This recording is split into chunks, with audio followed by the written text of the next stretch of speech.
Hi, it's Crystal with birthingandconsciouschoice.com. Today I want to touch on the subject of lotus birth. A lotus birth basically means that instead of cutting and clamping the cord and detaching the placenta from the baby at birth, a lotus birth allows for the cord to naturally separate, and this may take a couple of days. It is a relatively new practice, although it sounds like something that might be, from ancient indigenous peoples. It's actually a relatively, in the last 100 years or so, and it went along with elements of making birth a less violent, more peaceful transition for the baby. Which up until, relatively recently was kind of not even considered, to be, for all our focus on making birth more peaceful and more empowering for the mother. We still, I think, have a ways to go in terms of making birth peaceful and a smooth, calm transition for the newborn, from the newborn's perspective as well. And so one theory is that severing the cord, even after letting, leaving ample time for the blood to transfer from the placenta into the baby's body, as in, delayed cord clamping, lotus birth proponents hold that even after waiting, it's still a traumatic event to, use a scalpel or scissors to, artificially sever that cord. And so they allow the placenta to naturally detach. And usually what's done is the placenta is rubbed in with salt and a mixture of herbs, and it's wrapped in a cloth diaper or some other kind of implement, and it's basically carried around with the baby for the couple of days until it naturally detaches. And it sounds like something that would be, unsanitary or like a risk for infection, but actually you have the least risk of infection at the umbilical cord site with a lotus birth, because there's no wound. There's no open sore or wound to heal. The entirety of the cord, due to the Wharton's jelly that's naturally present in umbilical cords, it seals it off, and the cord will actually turn very dry, brown, brittle, and thin, and it will naturally shrivel up and fall off, and so there won't be a wound that you have to cleanse. And you, even with even with delayed cord clamping, you still have a stump that you have to worry about. Is it getting too moist? Is the diaper area touching it? You have to cleanse it with something. Hospitals often recommend using alcohol, rubbing alcohol.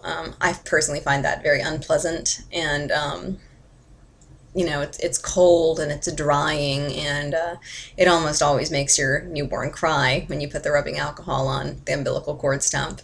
In my opinion, a much better alternative is to use cell-proliferating antibacterial herbs, either golden seal or Oregon grapefruit are two very helpful herbs, and you would just put them on dried. You can buy a bottle of herbs as if you would be taking the pills in capsule form. Just open up the capsules and take a Q-tip and put the powder on there, and that actually facilitates quicker and much more gentle, peaceful healing of an umbilical cord stump, if there's going to be one. The placenta, in terms of doing a lotus birth, a lot of people would feel like, why would you, want to do this? Why would you want to, be carrying around this, um, organ for several days? What are the real benefits here? And it's still something that is being researched and looked into. Um, but it's interesting to note that babies who come into the world with lotus birth, there's almost no incidence of jaundice. Um, it's also typical for a newborn to lose weight the first 2 weeks. In other words, if they're born at, say, 8 pounds, 9 ounces, it's common for them to lose almost up to an entire pound over the next 2 weeks before they start to regain and come back up to their birth weight. And this is very normal and typical even in, natural births or unmedicated births.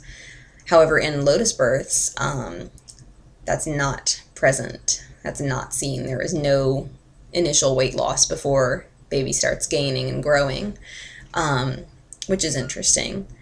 There's also anecdotal research that has said, for instance, if baby is napping and then, the placenta is wrapped, next to it, if someone were to accidentally bump the placenta or touch it, the baby would stir in his sleep, indicating that even through that dry, brittle cord, there is still some kind of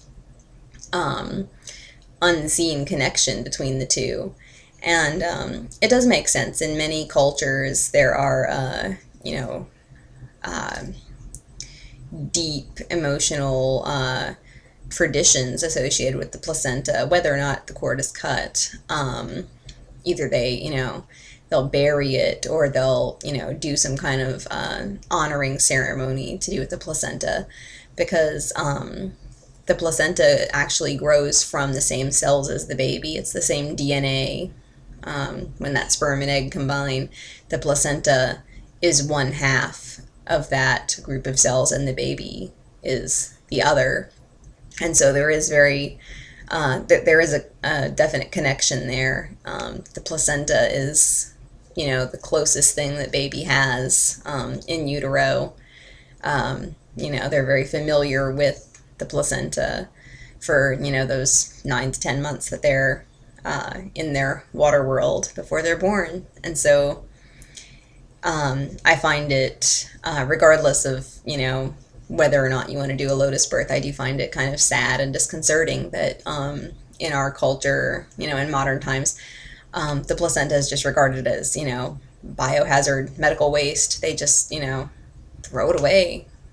Most women have not even ever seen a placenta, even if they've had, plenty of children. They've never once even looked at their placenta.